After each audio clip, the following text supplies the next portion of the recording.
Hello and welcome to the Back Three. I'm Garry. I'm Dave. I'm Niall. And today we're going to be talking to you for a few minutes about football. First though, instead of going around and doing the jerseys, we're going to go around and do the moustaches. You've noticed that myself, Dave and Niall have been rocking a moustache. Starting today, of course, the 1st of November.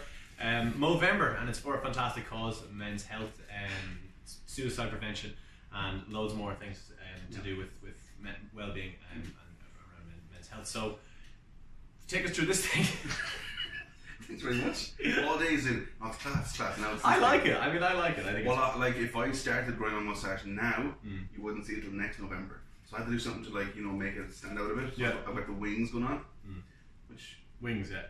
My fiance hasn't spoken to me since I grew them in. It's not even a joke. It's not even a joke. He's not joking. They may have to go. We'll see. Dave. Well, this is all I could grow.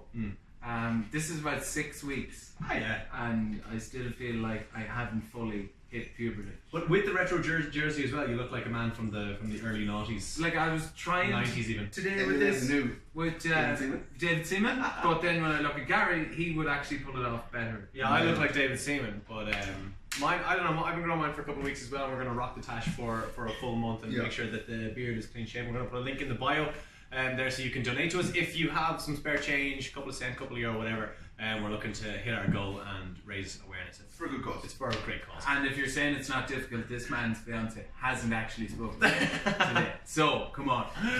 Okay, so we're going to kick us off talking about football. I don't have a timer with me, so we're going to just wing it. Like his beard, we're just going to wing it. Dave, I suppose we should acknowledge the events that happened last weekend at King Power Stadium. It was quite a while before they actually confirmed that the chairman Vichy was on the helicopter. Must be a very, very tough week to be a Leicester City fan. They said that they're going ahead this weekend with their game against Cardiff, which I think it's quite admirable. Tough for the players as well. Yeah. They were supposed to have a game, of course, on Tuesday against Southampton in the Carabao Cup, but that was obviously called off. But it's going to be fresh, it's going to be raw, and the players have a lot of obviously emotions going through them as well, because for a lot of them he would have been a huge person at that club. He would have put the money in the club for them winning the league as well. So it's a huge loss to the footballing world. He made their dreams. He backed the whole thing really. So absolutely. And very sad. How do you prepare for a game like that? It's extraordinary circumstances. I'd imagine the training this week wasn't at full tilt. Yeah. That they were going through the motions. And how, as Cardiff, do you line up against Leicester City? Do you show them it has respect? To be. Or I think there's things that are bigger than football, and this is just one of those things. And if it was me now, I wouldn't. I don't know. I can't really say you can't be playing the games on Saturday, because I'd say the players want to go out there and do it for him as well. Yeah. You know. So in that sense, it's a very difficult situation for everyone to be in. It's a horrible thing to see happen to anyone. Yeah. What happened in the football world this week is really unfortunate. So hopefully, if you're a Leicester City fan, condolences, and anyone in the footballing world, condolences, because it's a huge loss. It was great to see, and I know massive Manchester United, Manchester City heads on Facebook all this week. They've been paying their respects. They've been respectful of what has happened to Leicester City and their fans, and Vichy, the chairman. So it's good to see everyone does pull together in these situations. I think was it Kasper Schmeichel was on the scene when it happened? Yeah. He was still in the stadium, so he was out there. So for him, it's going to be very tough to kind of get over that and kind of it's horrendous.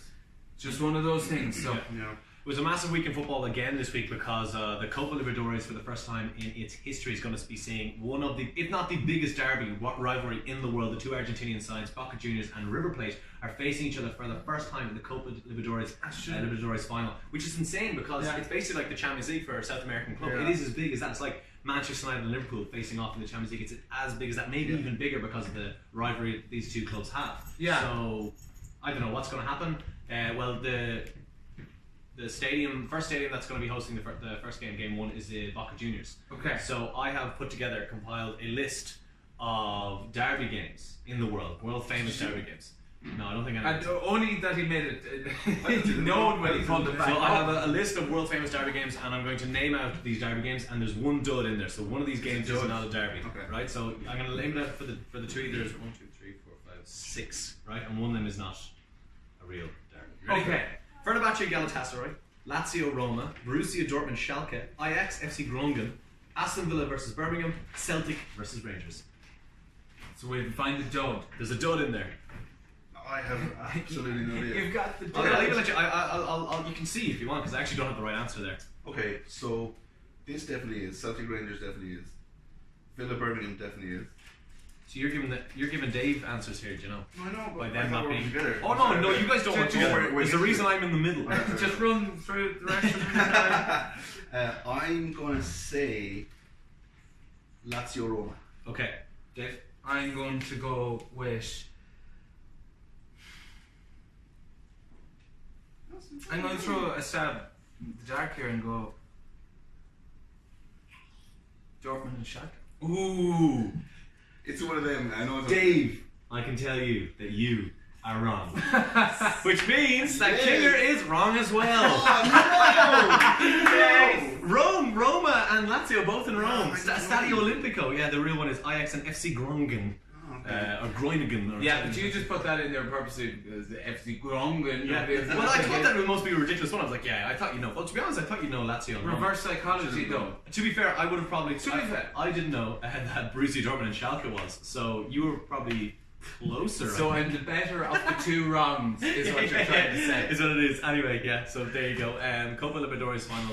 Libertadores final. Excuse me. It's going to be a huge one between Boca Juniors and River Plate. That's so a game that you really want to go to, isn't it? Like it's been named as one of the things this number one Observer Sports Monthly's things to see before you die, the Super Classico. Really, yeah. You can almost hear the noise in your head. I was like, that's a bit weird, Dave. Yeah, get that checked out. Okay.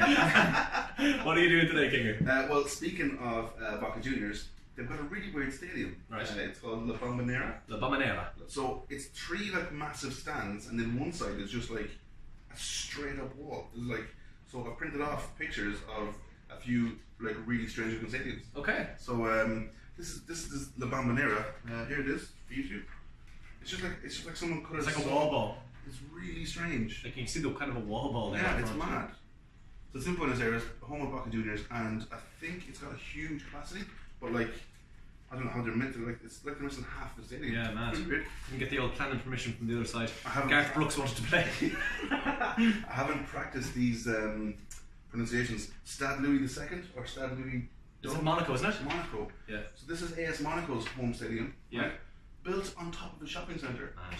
Apparently there's an awful bounce on the ball because it's all like there's layers and layers of concrete and obviously Weird, right? shops. So the bounce on the ball in that stadium is apparently awful. So you can go. There's a shopping centre You in can the go catch a game, and then you can go for a shop downstairs. Yeah. The material looks like clay. Yeah, I think it's just like the style of the area. It's cool, alright. And number 3? This is Estadio Municipal de Braga. Okay. Oh yeah. Very in Portugal. This is built into the side of a cliff. Yeah, amazing.